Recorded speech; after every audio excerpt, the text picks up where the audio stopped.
पहले वनडे में ऑस्ट्रेलिया ने जिस तरह से भारत को रौंदा है, उसे देखकर यही कहा जा सकता है, बड़े बेआबरू होकर तेरे कूचे से हम निकले। ये सिर्फ हार नहीं, ये भारतीय क्रिकेट के लिए एक खतरे की घंटी है, खासकर दो दिग्गजों के लिए।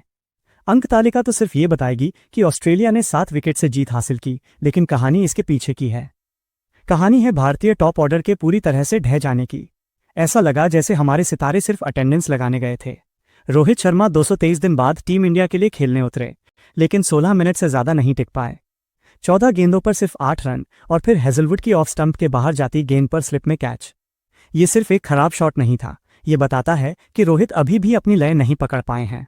और हाँ, एक अनचाहा रिकॉर्ड भी बन गया। रोहित ने कभी भी अपने 100वें, 200वें, 300वें या 500वें इंटरनेशनल मैच में बड़ी पारी नहीं खेली है।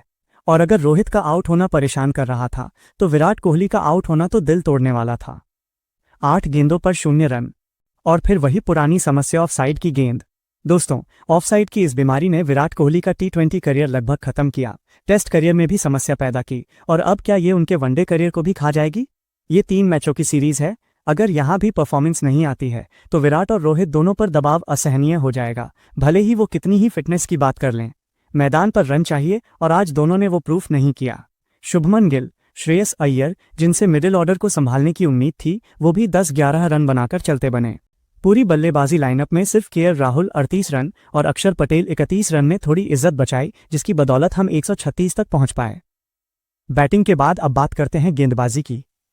इस मैच ने आईना दिखा दिया कि जसप्रीत बुमराह और मोहम्मद शमी के बिना हमारी गेंदबाजी कितनी अनुभवहीन और कमजोर है। सिराज को मौका मिला, अर्शदीप को मौका मिला, लेकिन पहले स्पेल के बाद दोनों ही महंगे साबित हुए। हर्षित राणा भी औसत रहे।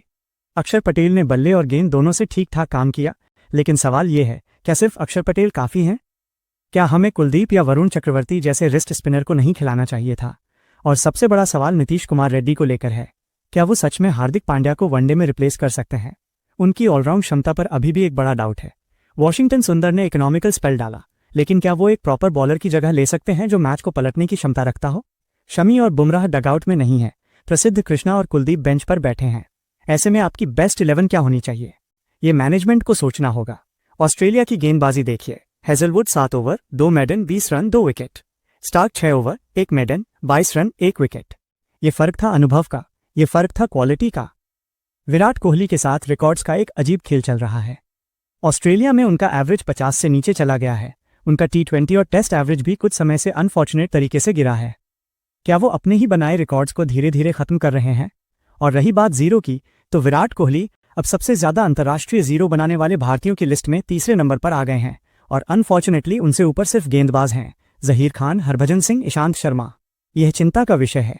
रोहित और विराट, ये दोनों खिलाड़ी कई टीमों की समस्याओं का समाधान रहे हैं, लेकिन अगर ये दोनों नहीं चलते हैं, तो टीम इंडिया की कहानी गड़बड़ हो सकती है, और एक एरा का एंड हो सकता है जिसे कोई भी भारतीय फैन नहीं देखना चाहेगा। अगले 2 मैच निर्णायक हैं। हमें उम्मीद करनी चाहिए कि भारतीय टीम बाउंस बैक करेगी।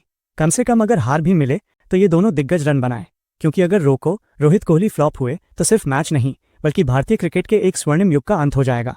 लेट्स होप अगले मैच में इन्हें कोई रोक न पाए।